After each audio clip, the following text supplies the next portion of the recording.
미국 속의 작은 쿠바, 동부 최남단에 위치한 마이애미입니다. 포브스는 뉴욕, LA, 시카고에 이은 네 번째 대도시로 마이애미를 선택했으며 미국 최고의 청정도시, 구매력 3위의 도시로 선정한 바 있습니다. 16세기 에스파냐인들이 발견해 1821년 미국이 점령한 이 도시는 스페인과 미국, 인디언의 문화가 뒤섞인 아름다운 해안입니다. 미국인들은 왜 영국, 스페인, 인디언들과 싸우면서까지 이 땅을 간절히 원했을까요? 미국 내 최고의 휴양지로 손꼽히는 마이애미를 살펴보겠습니다.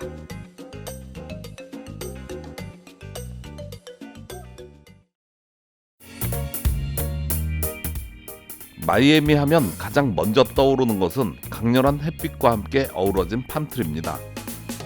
열대성 기후의 이 바닷가는 남북으로 16km에 이르는 모래사장을 형성하고 있으며 겨울철에도 여름과 같은 기후를 나타내 이곳의 성수기는 12월부터 4월까지라고 합니다. 중간중간 자리하고 있는 와치타워는 날씨에 따라 깃발의 색깔이 바뀌기도 합니다. 초록색인 걸 보니 이날은 날씨가 온화한 편이군요.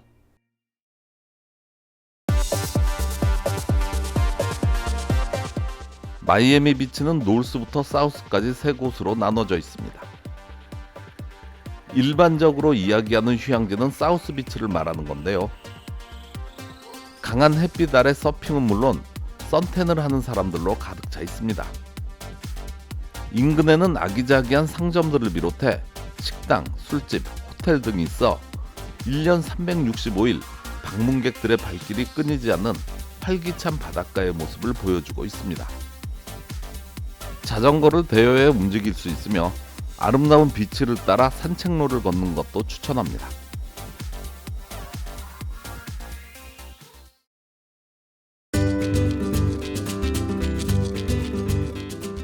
마이애미의 북쪽에는 포트 로더데일이라는 아름다운 비치가 있습니다.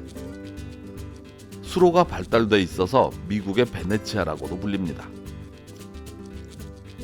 푸른색의 농구 코트가 아주 인상적인데요. 푸른 바다와 어우러져 예쁜 영상을 만들어주니 기분이 좋아집니다. 이 항구는 해운업과 상업의 중심지로 주요 생산품은 요트와 보트입니다. 호화별장과 휴양지로 유명해 최근에는 마이애미 비치를 제치고 미국 사람들이 가고 싶어하는 휴양지로 뽑히기도 했습니다.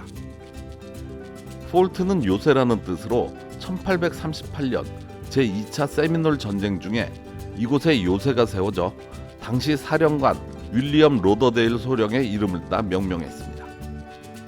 여기서 잠깐 세미놀 전쟁에 대해 알아보겠습니다.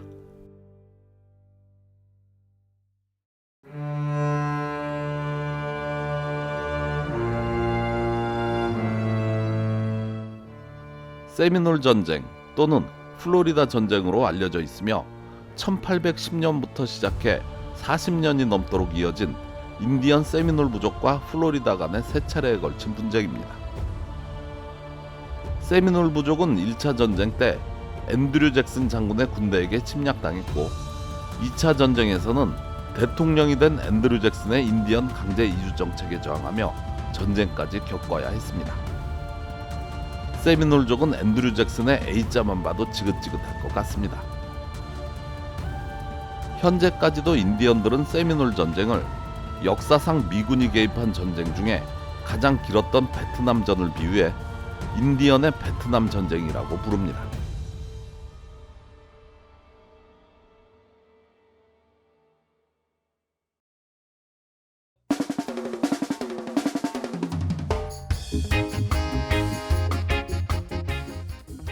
미국 속의 작은 쿠바 리틀 아바나입니다. 1959년 피델 카스트로가 정권을 잡으며 쿠바 혁명이 일어나자 수많은 쿠바인들이 이곳으로 몰려들어 커뮤니티를 형성하게 되었습니다. 리틀 아바나에서 가장 번화한 곳은 깔레 오초라고 불리는 8번가입니다. 라틴 음악과 함께 알록달록한 벽화들이 어우러진 이곳은 쿠바의 냄새가 물씬 풍깁니다. 이와 함께 리틀 하바나 인근 윈우드 월을 찾아가면 멋진 그래피티 벽화들을 볼 수 있습니다. 이곳에 가면 미국 어디에서도 볼 수 없는 라틴 느낌의 예술 작품들을 만날 수 있습니다.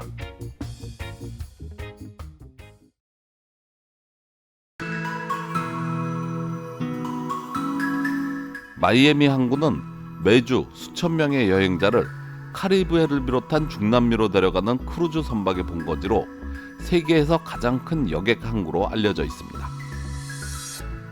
또한 미국에서 가장 바쁜 항구, 물동량이 가장 많은 곳에 속해 있습니다. 최근에는 한국을 비롯한 아시아 지역과의 교역이 증가하고 있는데요. 중남미 교역의 가장 중요한 본부이자 외국과의 교역에도 중심에 서 있는 항구입니다. 마이애미 항구는 플로리다주에 연간 430억 달러 이상을 공헌하고 있으며 30만이 넘는 일자리를 창출하고 있습니다.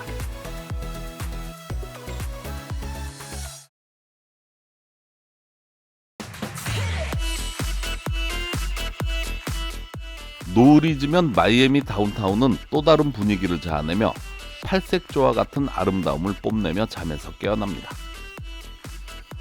마이애미 다운타운의 야경은 미국의 도시 중에서도 손가락에 꼽힐 정도로 화려한데요. 300개가 넘는 초고층 빌딩들은 미국에서 세 번째로 높은 스카이라인을 자랑합니다. 세련된 도시 냄새가 물씬 풍기는 컬러풀한 건물 사이로 바다가 중간에 끼어 있어 다른 대도시에서는 볼 수 없는 멋진 장관을 만들어냅니다.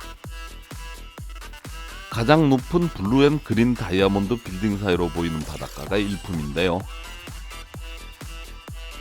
NBA 농구팀 마이애미 히트의 홈구장 아메리칸 에어라인스 에레나 뒤로 줄줄이 서 있는 빌딩들은 최고의 야경을 만들어냅니다. 푸른 건물들을 배경으로 한 항구의 노란 불빛들도 눈길을 사로잡네요. 약기 만드는 서비스요. 오늘도 인심 좋은 중국집 주인 아저씨는 군만두를 서비스로 주고 있습니다. 오늘의 서비스 영상, 한국을 포함한 전 세계 중국집 사장님들께 바칩니다.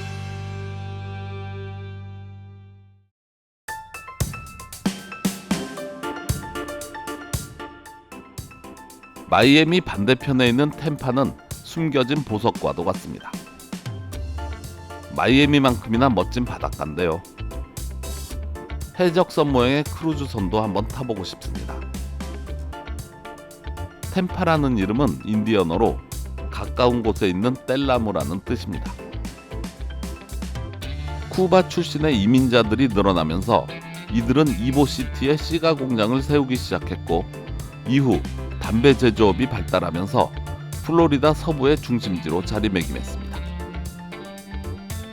한때는 세계 시가의 수도라고 불린 적도 있었습니다.